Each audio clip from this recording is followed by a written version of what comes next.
Welcome back to the Daily Poem here on the Close Reads Podcast Network. I'm David Kern. Today's poem is by Christine Perrin. She is a teacher at Messiah College and the recipient of an Academy of American Poets Prize. Her work has appeared in numerous journals, including the New England Review, Image, and Triquarterly. She is also the author of The Art of Poetry from Classical Academic Press, which is an anthology of poetry for students.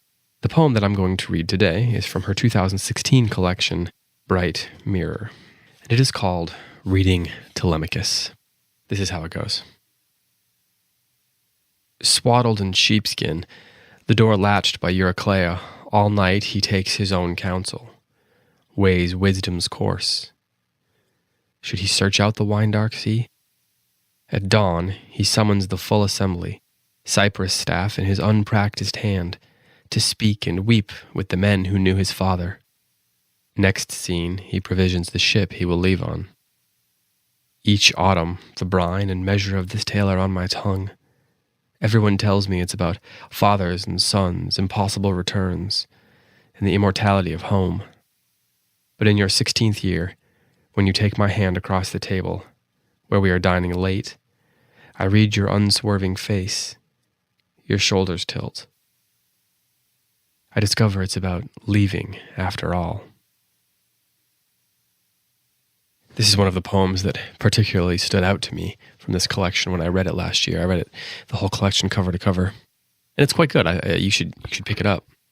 But I like the structure of this poem because we get 4 stanzas, each 4 lines. The first 2 stanzas are about Telemachus from the Odyssey, about the Telemachy, those first few books of the Odyssey where Telemachus is trying to decide what he's going to do. You know, what's the next step he's going to take? How is he going to take control of a situation that seems to have gone beyond him? And ultimately, how is he going to preserve the legacy that his father had left behind and seemingly won't be returning to? So he goes to get some advice from people that his father trusted. So that's the first 2 stanzas. And at the end of that second stanza, he provisions the ship he will leave on. He's set to go. He's taken the advice. He's made his decision. He's heading out. And then the poem shifts into Christine Perrin's contemplation, the things that she's always thought the poem was about. There's a little turn there. So in that third stanza, she's shifting perspective, but she's also turning the poem over. She's asking us to rethink not only this poem, but the Odyssey are about. And then in that final stanza, she applies it very particularly to her own life. So the poem has a turn of its own, which most great poems do, but also it's asking us to turn the Odyssey upside down, to go against the things that we've sort of always been told, or not wrongly, that it's about. She's not asking us to say that the Odyssey is not about fathers and sons and impossible returns and the immortality of home. But she's suggesting that it's about more than that. It's also about leaving, about creating independence, about going out on your own. So as Telemachus is leaving, Odysseus is coming in. As Odysseus is coming in, Telemachus must leave. And I think that this poem lays all that out for us in a really lovely, very precise way. One thing I love about this poem is the consistency of the images. So Christine Perrin gives us the wine-dark sea, but then she talks about how each autumn the brine and measure of the tale are on her tongue. Measure, of course, being related to counsel and wisdom. So she's able to take these different layers of images and bring them back around and reuse them and play really nicely with all the various meanings of the words. And I love that the 16-year-old across the table from the poet is unswerving. Ostensibly, Christine is sitting there to discuss life with this kid, to offer some advice.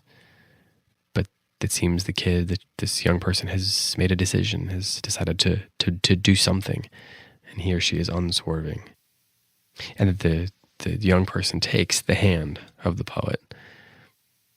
There's something very mature, very adult, very moving in a sense about that, very reassuring about that. So I love, even there's an inversion. But with that, I'll read it again. Here's Reading Telemachus by Christine Perrin.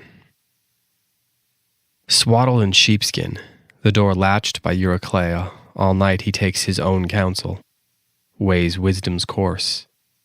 Should he search out the wine-dark sea?